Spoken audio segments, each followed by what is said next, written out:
I'm taking a look at Psalm 74, and I am astounded by how relevant it is to today's world and how all of the things that are being done in this psalm are actually being done in our world today. It's if you could read a real newspaper anymore, you would say this is like reading a newspaper, but it's like reading an article. And so I'm reading this out of the Holman Christian Standard Bible. And I just want to give a few thoughts about it and hope you will join me. And I would love to hear your thoughts. This psalm is a prayer for Israel, and it's a song because that's what psalms are. They're songs. But this specific song is a prayer, and it's for Israel. A maskil of Asaph. A maskil, and I looked this up from compellingtruth.org. So I'm going to tell you what it says. The official definition of a maskil in the Book of Psalms is uncertain, Bible scholars have been able to link the word to the idea of wisdom and or teaching. It could also be a musical performance term since it appears at the start of the psalm like the terms for the flutes or with stringed instruments. Because music is often evocative of an emotion or story, it can have both a musical reference and a spiritual purpose. And Asaph was a musician. He was a musician and a singer during the time of the reign of King David.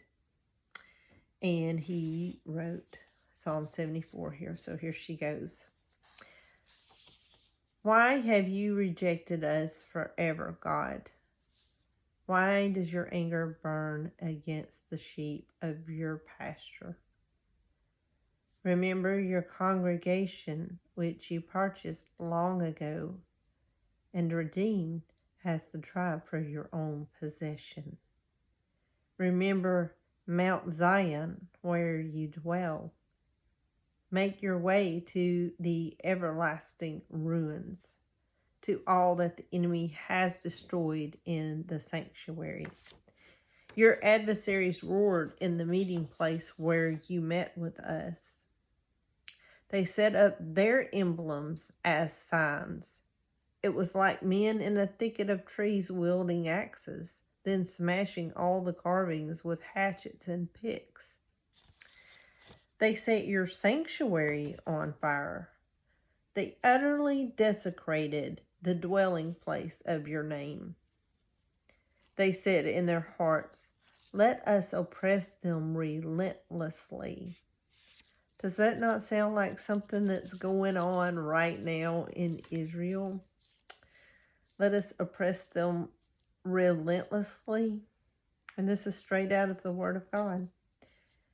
They burned down every place throughout the land where God met with us.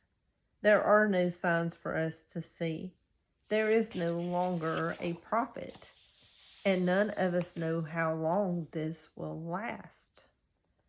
God, how long will the enemy mock? Will the foe insult your name forever? Why do you hold back your hand? Stretch out your right hand and destroy them.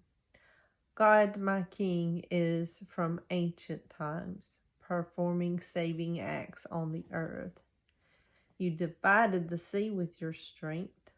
You smashed the heads of the sea monsters in the waters. You crushed the heads of Leviathan. You fed him to the creatures of the desert. You opened up springs and streams. You dried up ever-flowing rivers.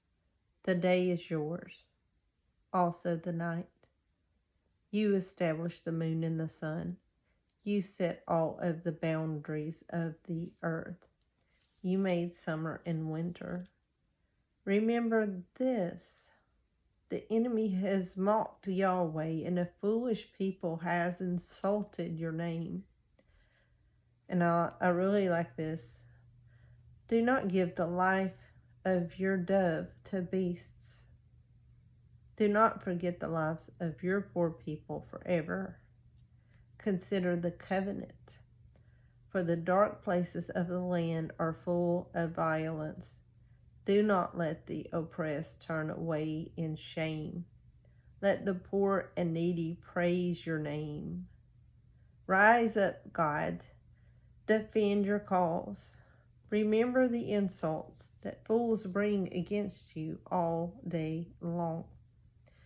Do not forget the clamor of your adversaries, the tumult of your opponents that goes up constantly. So God is still a defender of Israel.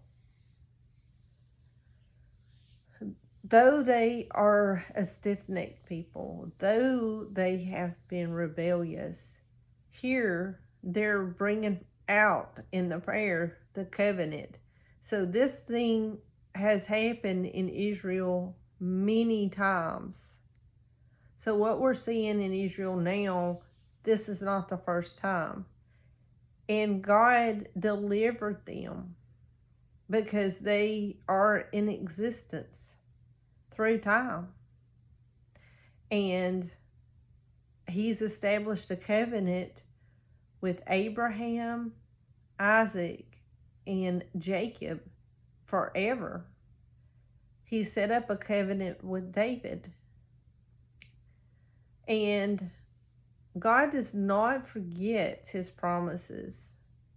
God is still sovereign. He delivered them then. He will deliver them now. God is the same yesterday, today, and forever.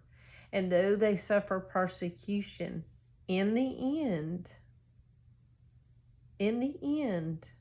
God's favor is going to fall on them, no matter what they go through. So I really enjoyed this Psalm 74, and I thank you for going through it with me. And please feel free to provide your comments about this. Thank you for watching. Have a blessed day. It's all about Jesus.